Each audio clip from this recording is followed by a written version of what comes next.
Hello mga kayabe! Welcome muli sa panibagong episode ng Siwala, kung saan dito kami nagbabahagi sa inyo ng mga impormasyon tungkol sa lokal na pamamahala at sa kulturang Kapampangan. Tayo ngayon ay nasa episode 3 na ng ating programa. At sa episode na ito, ating tatalakayin ang aming mga online services and platforms gaya ng aming official website, DILG Facebook page, YouTube, at ang aming bagong online local governance resource center o ang aming e-Kape Kulitan.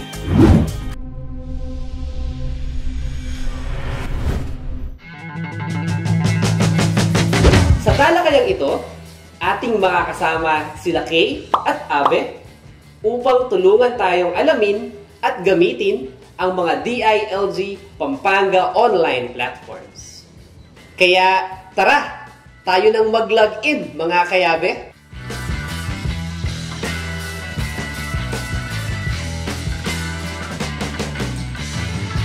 Mabuhay! Welcome sa official website ng DILG Pampanga. Ito ay isang platform para sa pagpapalaganap ng importanteng kaalaman patungkol sa lokal na pamamahala sa lalawigan ng Pampanga. Naayon nga sa mensahe ng aming Provincial Director, Mayra B. Moral Soriano, isinaayos ang website na ito upang mas madali ninyong ma-access ang kinakailangang impormasyon at serbisyo mula sa aming opisina. Sa homepage ng aming website, inyong makikita ang pinakabagong balita, programa at inisyatiba ng aming opisina sa larangan ng lokal na pamamahala sa probinsya. Kung interesado kang malaman ang mga proyekto sa inyong local government unit na pinondohan ng pambansang pamahalaan, maaari niyong puntahan ang aming locally funded project webpage. Makikita niyo rito ang mga impormasyon tungkol sa proyektong naisagawa sa inyong munisipalidad o lungsod.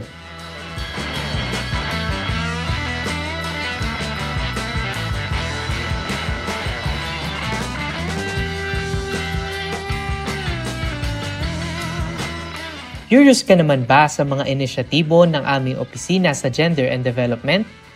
Pwede niyong puntahan ang aming GAD Corner para sa madaling access na napapanahong balita, GAD materials, mga advocacy campaign, at mga batas at polisiya sa pagpapaigting ng gender equality at gender mainstreaming hindi lamang sa Pampanga kung hindi sa buong bansa.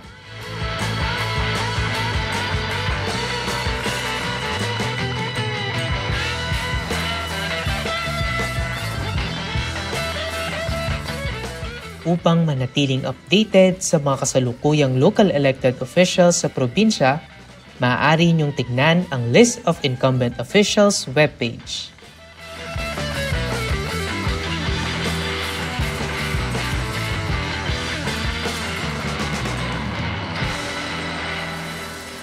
Good news naman para sa ating local government officials dahil online na ang ilan sa mga serbisyo ng aming opisina. Para sa barangay elective at appointive officials, maaari nang mag-apply para sa Certificate on Services Rendered sa pamamagitan ng pagsagot ng sumusunod na forms. Upang mapadali naman ang aplikasyon sa Foreign Travel Authority, Barangay Officials Death and Burial Assistance, at Authority to Purchase Motor Vehicle, kami ay mayroong quick guides para sa mga kinakailangan dokumento at proseso sa pag-file.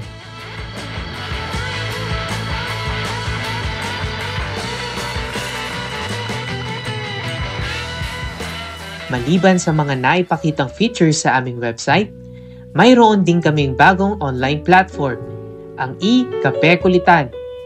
Ito ay ang rebranded na Online Local Governance Resource Center o ELGRC na naglalayong maging digital tambayan sa usapang participative at multi-sectoral local governance. Ang e-Kape Kulitan ang nagsisilbing online library ng Kulitan, ang opisyal na local governance resource center ng DILG Pampanga. Ito ang naglalaman ng impormasyon sa lahat ng inisyatiba ng aming opisina upang mas mapaigting ang knowledge management, convergence at multi-stakeholdership sa larangan ng lokal na pamamahala sa probinsya. Bilang bahagi ng inobasyon ng aming opisina, nabuo rin ang 6 na subcomponents ng Inkulitan. Ito ay sumisimbolo sa mga programang nilikha upang matugunan ang layunin ng mga pasilidad ng Local Governance Resource Center at maipakita ang kulturang Kapampangan. Tara, tingnan natin kung ano-ano ang mga ito. Sa iKape-Kulitan homepage ay itinatampok ang 5 pasilidad na bumubuo sa Inkulitan. Una na dito ay ang Capacity Development Program Facility. Makikita nyo rito ang mga programang nilikha ng aming opisina upang tumugon sa pangangailangan ng mga local government units sa usapin ng maayos na pamamahala. Ang mga ito ay napapaloob sa inisyatibong tinawag na Suporta Aksyon at Ugnayan para sa Pamahalaang Lokal o SAU.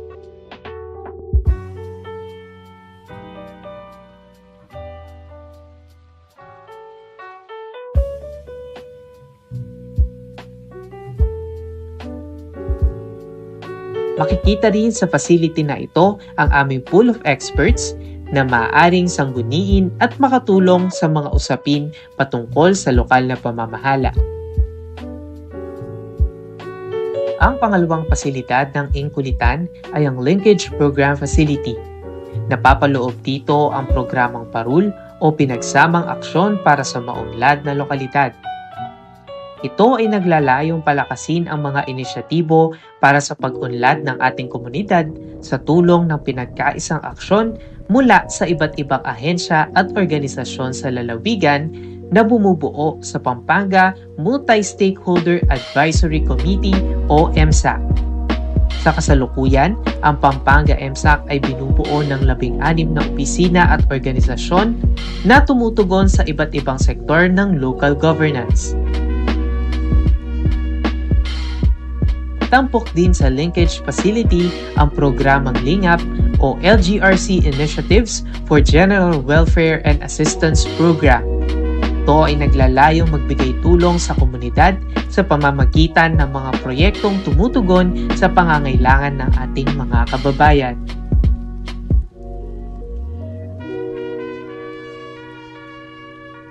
Ang susunod na pasilidad ay ang Public Education on Good Governance and Citizenship Development Facility na tumutugon naman sa mga pangangailangang pang-impormasyon sa lokal na pamamahala at sa mga programa ng DILG.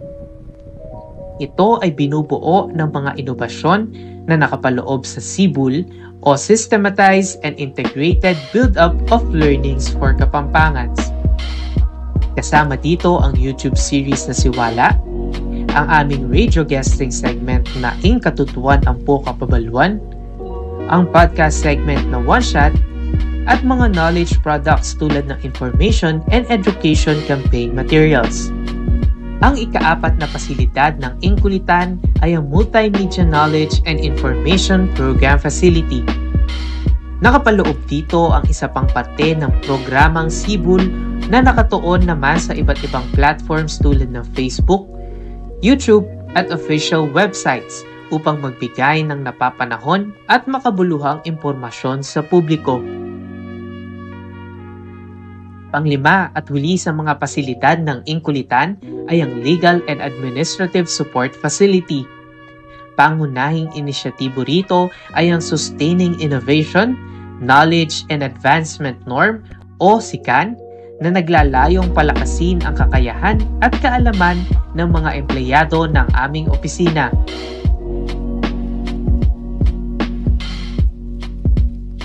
Maaari ring ma-access ang Compendium of Legal Archives sa webpage na ito, pati na rin ang aming organizational structure.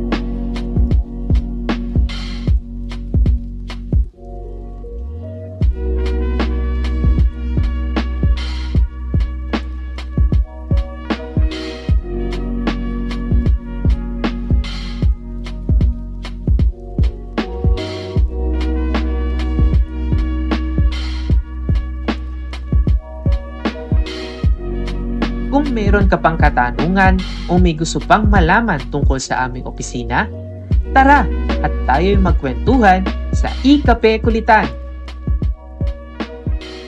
Siyempre mga kayabe, huwag nyo ring kalimutan i-like at i-follow ang aming Facebook, YouTube, TikTok at Spotify accounts. Dahil dito sa DILG Pampanga, siguradong ang serbisyo'y tatak manyaman.